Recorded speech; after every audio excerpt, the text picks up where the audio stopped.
Islam itu rahmatan lil alamin. Islam itu hanya satu, saudara. Dulu.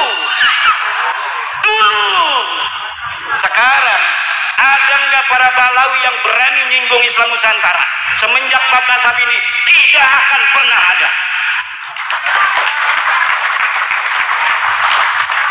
Tidak akan ada dari mereka yang berani nyentil Nahdlatul Ulama. Gak bakal ada, saudara. Kita di Banjar, Pramuktamar apa itu, Kombes, Bahsul Masail, bahwa karena negara kita ini negara yang heterogen dan kita ini sudah mempunyai sebuah al-ahdu, perjanjian, yaitu undang-undang dasar, maka orang-orang non-muslim kita tidak sebut kafir, kita sebutnya non-muslim. Hajar lagi sama Balawi-Balawi itu, saudara. Dia mau mereka PBNU ini sudah kemasukan liberal, saudara, sudah kemasukan PKI. Coba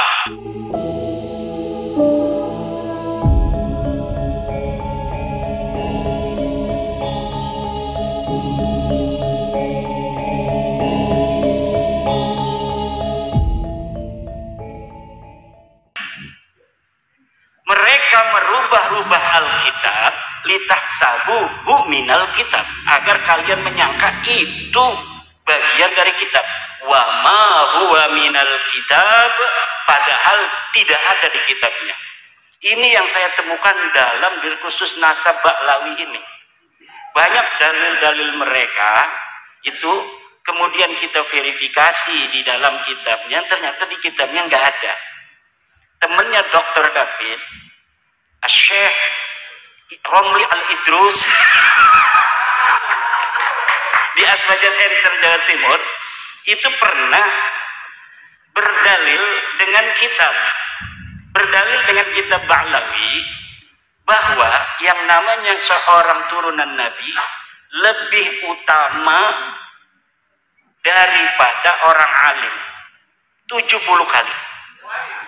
Itu ada di dalam kitab Balawi, dan di dalam kitabnya itu mengatakan, namanya Zain bin Smith, bahwa itu adalah ucapan dari Imam Ibnu Hajar Al-Haytami di dalam kitab Fatawinya. Kemudian saya cross check, ahwa minal kitab, apakah dia ada dalam kitab? Ketika saya lihat di dalam kitab Ibnu Hajar, 180% atau 180 derajat apa yang dikatakan itu berbeda. Bahkan kata Ibnu Hajar, orang alim lebih utama daripada turunan Nabi. Nah, ini adalah taghyir litahsabuhu minal kitab wa ma huwa minal kitab, agar kalian mengira itu ada di dalam kitab, tapi ternyata sebenarnya tidak ada dalam kitab. Silahkan bisa di cross check ini yang para kiai-kiai semua di sini. Coba nanti lihat dalam kitab Fatawi bagaimana Ibnu Hajar Al-Haytami berpendapat tentang bagaimana keutamaan, siapa yang lebih utama antara orang syarif yang bodoh dengan seorang alim. Itu ucapan Ibnu Hajar itu sangat sejalan dengan apa yang dikatakan oleh Syekh Nawawi At-Tanara Al-Bantani, bahwa orang alim walaupun bukan keturunan Nabi, tapi dia yafuqu sittina darajah, lebih tinggi 60 derajat mimma yantasibu ila Rasulillah sallallahu alaihi wasallam, daripada orang yang bernasab kepada Nabi. Yang bodoh nasabnya ke Nabi, tapi bodoh ini orang alim turunan tukang kolektor sawah. Ini kata Syekh Nawawi, lebih mulia orang alim tukang kolektor daripada orang bodoh keturunan baginda Nabi besar Muhammad sallallahu alaihi wasallam. Inilah ajaran Islam. Ini ajaran Islam yang benar, bukan ajaran Islam yang terkait dengan darah. Islam agama darah tidak ada. Islam agama ilmu, Islam agama takwa. Kemuliaan di mata Islam bukan dilihat dari siapa dia keturunannya, Apakah seperti Raden Mas Abdullah keturunan Pakubuwono, Amangkurat Jawi, atau dia hanya keturunan tukang traktornya atau tukang kudanya Amangkurat? Tetapi dalam Islam, jika hari ini dia pintar, dia punya partai, dia didukung, maka dialah yang jadi Presiden Republik Indonesia. Betul? Yang penting punya partai. Nih turunan Sunan Gunung Jati, Maduddin Usman nggak punya partai, yang nggak jadi apa-apa. RT aja kagak saya. Kenapa? Yang punya partai. Tapi di dalam agama Islam kata Allah, inna akramakum indallahi atqakum. Yang paling mulia di antara kalian adalah orang yang paling bertakwa. Ini ajaran Islam. Bukan ulama. Ulama itu pengawalnya para habaib. Ilmu di mana itu? Ilmu sing endi? Ilmune sing endi? Kitab opo? Halaman piro? Manuskrip opo? Bahwa yang namanya ulama pengawal para habaib itu dari mana? Tidak ada dalam ajaran Islam. Siapa orang yang dia berilmu, dia tinggi derajatnya. Al-Quran yang mengatakan, yarfa'illahu alladhina amanu minkum walladhina utul ilma darajat. Kenapa lafadznya utuh? Bukan lafadznya adalah orang berilmu di dalam yarfa' itu. Karena agar orang berilmu tidak sombong. Kadang-kadang Al-Quran mengatakan ulul ilmi qa'imam bil qisti. Itu bukan dalam derajat, tetapi dalam tanggung jawab. Syahidallahu annahu la ilaha illa huwa wal malaikatu wa ulul ilmi. Orang yang punya ilmu, bukan tentang derajat, tapi tentang tanggung jawab. Syahidallahu annahu la ilaha illallah. Tetapi ketika Allah mengatakan tentang derajat seorang berilmu, Allah menggunakan siaknya utu, agar walaupun kamu tinggi, ingat, kamu hanya dikasih ilmu, bukan kamu mempunyai ilmu. Walaupun engkau bekerja keras mendapatkan ilmu, kalau aku tidak kasih, maka engkau tidak akan mendapatkannya. Understand? Siapa kita? Siapa kita? Siapa kita? Nusantara. Nusantara. Nusantara. Nusantara milik kita. Nusantara milik kita. Sejarah Nusantara diambil menang baik. NU Jam'iyatuna, NU Jam'iyatuna, NU Jam'iyatuna. Sejarah NU dirampas husnudon.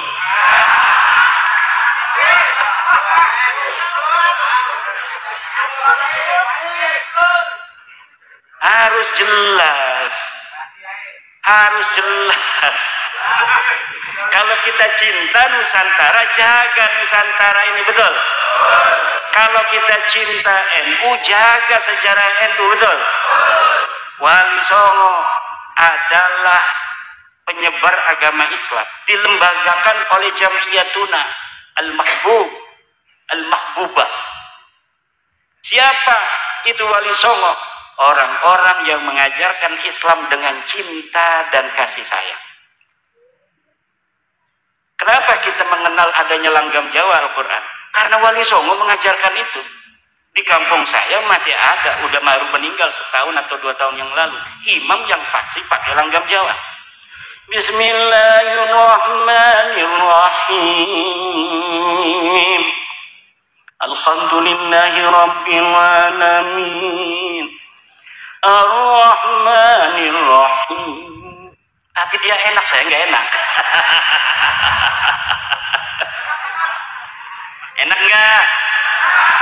Bohong, ini pemalsu sejarah ini. Yughayyirunal kalima an mawadihi. nggak enak dibilang enak aja karena ewo pakai ewo. Banyak orang yang hari ini kayak bapak-bapak ini ewo pakai ewo, udah nyata-nyata turunan palsu ewo pakai ewo, husnudon aja. Kenapa nggak enak? Kan kita orang Jawa ya, orang Jawa itu memang banyak nggak enaknya sama orang. Ada tamu lama kita mau ngapa-ngapain susah, tapi orang Jawa itu akhlaknya kayak Rasulullah. Rasulullah banyak pekerjaan, ada tamu banyak begitu, nggak berani ngusir Rasulullah itu, sampai turun ayat Al-Quran yang ngusir tamu-tamu itu.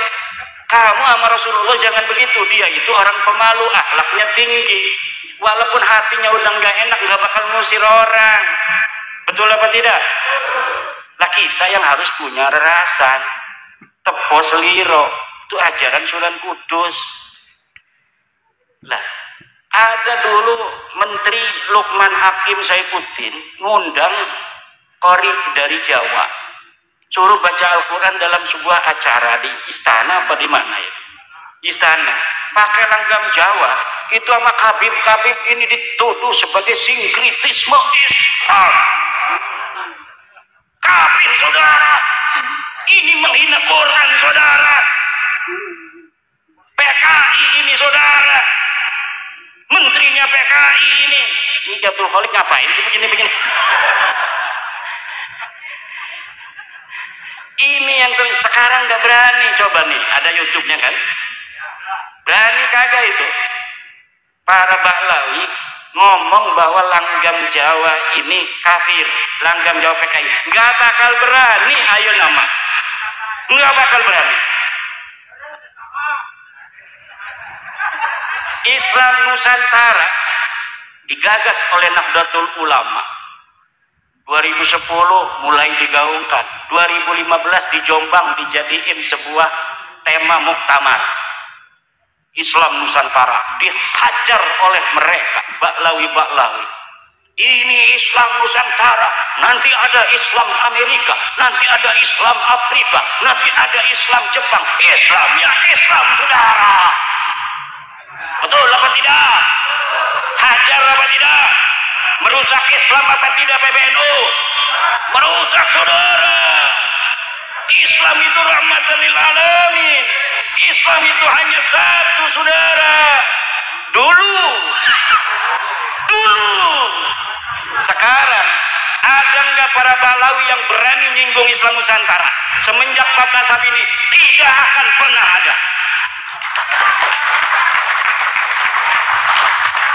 Tidak akan ada dari mereka yang berani nyentil Nahdlatul Ulama.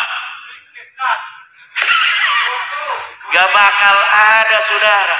Kita di Banjar Pramuktamar apa itu Kombes Bahsul Masail bahwa karena negara kita ini negara yang heterogen dan kita ini sudah mempunyai sebuah al-ahdu, perjanjian, yaitu undang-undang dasar, maka orang-orang non-muslim kita tidak sebut kafir, kita sebutnya non-muslim.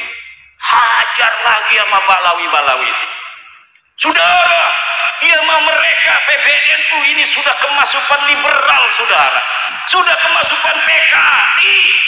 Coba Al-Quran mengatakan ya ayyuhal kafirun, mereka mau rubah ya ayyuhal non muslim. Mereka dulu begitu, dulu sekali. Sekarang gak bakal berani ya Abdul Khalik. Datang dicium tangannya, kiai juga udah bolak balik. Dulu kita 2021 kemarin membuat sebuah tema fikih peradaban. Ini baru kemarin loh, dihajar lagi ketum. Ini fikih peradaban ini apa maksudnya saudara? Apa maksudnya saudara? Fikih itu memang beradab saudara. Dia nggak tahu apa makna fikih peradaban, udah komentar. Kan peradaban disangkain adab dia. Beradab dengan berperadaban itu berbeda saudara.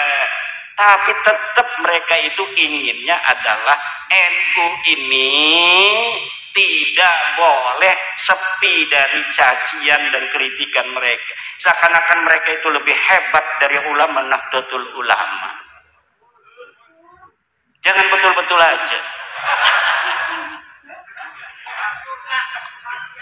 Sekarang saya lihat nggak ada mereka, apa saja yang dikerjain Nahdlatul Ulama. Sekarang Nahdlatul Ulama lagi mengadakan acara humanitarianisme Islam, humanitarian Islam, kemanusiaan Islam, nilai-nilai Islam dalam kemanusiaan. Nggak berani. Sekarang nggak berani kritik lagi, saudara. Mana suaranya yang biasa dia mencelak kiai-kiai Nahdlatul Ulama, saudara? Kenapa diam? Kemana? Kabur. Kabur lagi. Al-kaburi, saudara. Nah ini yang terjadi, bapak-bapak. Lah kita sudah tahu bahwa alsinah lisan-lisan mereka pada kiai-kiai kita itu begitu. Wa ma tukhfi suduruhum akbar. Apa yang ada di dada mereka lebih besar lagi dari apa yang telah mereka katakan melalui kata-kata. Apa tuh sebelum wa ma tukhfi suduruhum akbar tuh? Apa yang disembunyikan di dada mereka akbar kepada Nahdlatul Ulama. Walakin katsirun minan nasi la ya'lamun. Tapi banyak yang tidak tahu atau pura-pura tidak tahu.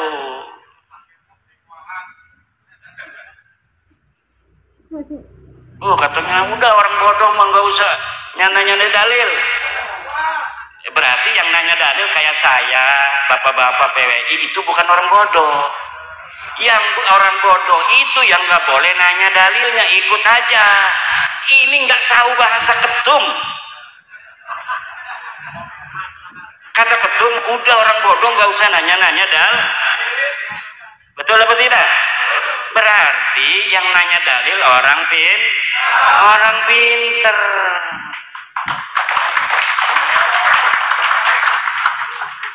Anu minu kama amana subah. Bukan itu maksudnya. Yang tidak boleh nanya dalil itu udah tuh kipin udah ikut aja. Katanya umroh nggak perlu ke Mekah, ke Tarim aja, silakan aja di sana. Kiblatan tardauha hampir aja mau dirubah itu. Coba lihat seorang balai ngomong, Allah ketika Nabi Muhammad Shallallahu Alaihi Wasallam menginginkan Ka'bah dipindah, bukan Ka'bah, kiblat dipindah dari Palestina ke Ka'bah, kemudian dijawab kiblatan tardauha, arah yang engkau inginkan. Arah yang engkau inginkan itu bukan Ka'bah. Maksudnya kata kayaknya sebenarnya matarim tapi nggak ngomong wa ma tukhfi suduruhum akbar. Wa ma tukhfi suduruhum. Di Tarim itu ada makam para sahabat Nabi. Ada makam para sahabat Nabi. Kenapa makam-makam man syahida badran yang ada di situ sama sekali tidak diekspos, bahkan itu seperti diumpetin di sana. Yang diagung-agungkan siapa orang yang berziarah ke penjarahan ini tidak berziarah pertama kali kepada faqih muqaddam, maka dia tidak akan diberkahi. Jadi walaupun dia katanya mau ke ayahnya, jarak ke pemakaman itu harus ke faqih muqaddam dulu. Kalau dia ke makam ayahnya dulu, tidak akan diterima doanya.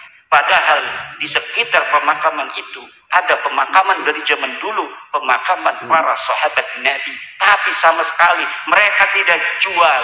Yang dijual adalah hanya keluarga mereka sendiri. Iya, sahabat Nabi aja digituin. Coba di abad ke-5, abad ke-6, abad ke-7 Hijriah, di mana ketika itu Ali Khalil Qasam ada, di mana ketika Muhammad Sohib Mirbat ada, Di mana ketika Fakih Muqaddam ada pada abad ke-7, itu di sana itu ulama banyak sekali yang ditulis dalam kitab Tabaqat Fuqaha Yaman.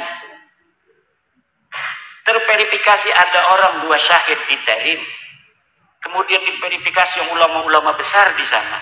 Tapi tidak ada satupun keluarga Ba'lawi yang tahunnya sama dengan tahun yang ada di dalam kitab-kitab itu yang ditulis oleh para sejarawan. Banyak sejarawan itu. Ada Al-Kamil fi Tarikh, ada Al-Iklil orang Yaman Al-Hamadani, ada As-Suluk fi Tabaqatil Ulama wal Muluk. Banyak nama ulama di Tarim yang disebutkan, tapi teu aya orang ono siji-siji aja keluarga Ba'lawi itu yang dicatat. Bagaimana itu? Kenapa tidak dicatat? Apakah mereka itu ngumpet, mungkin punya ilmu halimunan? Bukan. Karena memang mereka tidak ada di sana ketika itu. Mereka mengaku berhijrah di abad keempat, 317 Hijriah. Tapi sebenarnya mereka itu hijrah ke situ itu pada abad ke-6. 500-an Hijriah. Mereka belum itu menjadi siapa-siapa, kemudian membangun otoritas di sana dengan mimpi-mimpi di abad 9 bahwa Nabi Muhammad SAW telah datang kepada seorang ulama, kemudian menitipkan Ba'lawi ini kepada seluruh orang-orang Hadramaut. Siapa yang mencintainya sama dengan mencintaiku, siapa yang tidak mencintainya sama dengan tidak mencintai. Lama-lama orang-orang as-sufaha itu kemudian masuk ke dalam relung hati. Kenapa? Karena tiap hari, tiap waktu terus diglorifikasi, masuk ke dalam alam bawah sadar. Ini yang akan terjadi kalau umpamanya nanti kita, bahasa masyarakat Tulungagung, masyarakat Nusantara, tidak mempunyai kepedulian terhadap sejarah kita. Kemuliaan orang-orang Jawa yang menurut sebagian para tokoh-tokoh itu Atlantis itu ada di kita.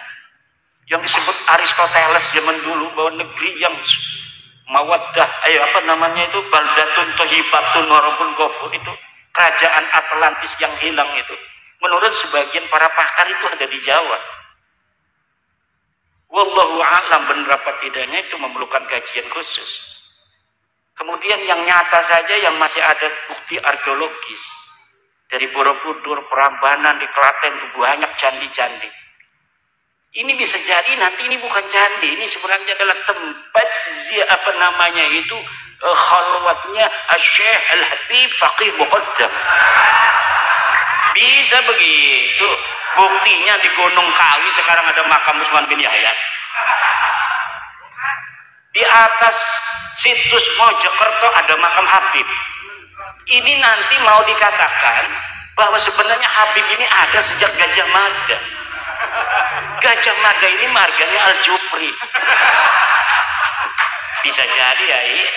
Lah buktinya mereka sudah pinter bikin makam di atas situs Mojokerto. Coba lihat itu. Ada 2 makam Habib di situs Mojokerto. Berarti ini para habaib sejak Majapahit sudah ada di sini. Salah itu para sejarawan. Profesor Dr. Jajat Burhanuddin. Kemudian siapa lagi itu? Profesor Adjumardi Azra yang mengatakan bahwa mereka datang 1880 secara masif, walaupun sebelumnya ada beberapa, tapi masifnya itu 1880 sampai 1942-43 sebelum kedatangan Jepang. Ini nanti akan berubah bahwa sebenarnya mereka ini datang ketika Gajah Mada itu sumpah palapa. Gajah Mada itu marganya Al-Jufri, hayam muruknya Bakbud. Bisa jadi ya ini. Terus sekarang Pangeran Diponegoro 4 yai pangkat ininya marganya. Kata keluarga Bakbud, Bakbud.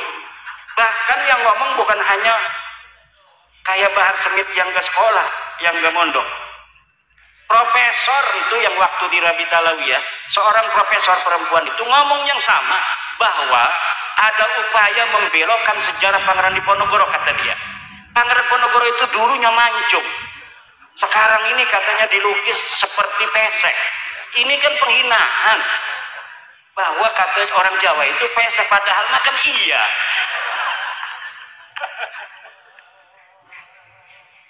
Lah kita, kata saya, ini berarti ini bukan hanya orang-orang bodohnya. Sekelas profesor ngomong sama. Saya tadinya nggak terlalu percaya, masa iya sih, masa iya mereka bodoh sekali ngaku-ngakuin Pangeran Ponorogo yang sudah jelas dia adalah turunan Hamengkubuwono, sudah jelas dia adalah orang Jawa asli yang kemudian turun ke gelanggang peperangan untuk mengusir penjajah. Masa iya mereka itu tidak berpikir kalau Pangeran Ponorogo sebagai seorang tokoh itu pasti ditulis ke kancingan.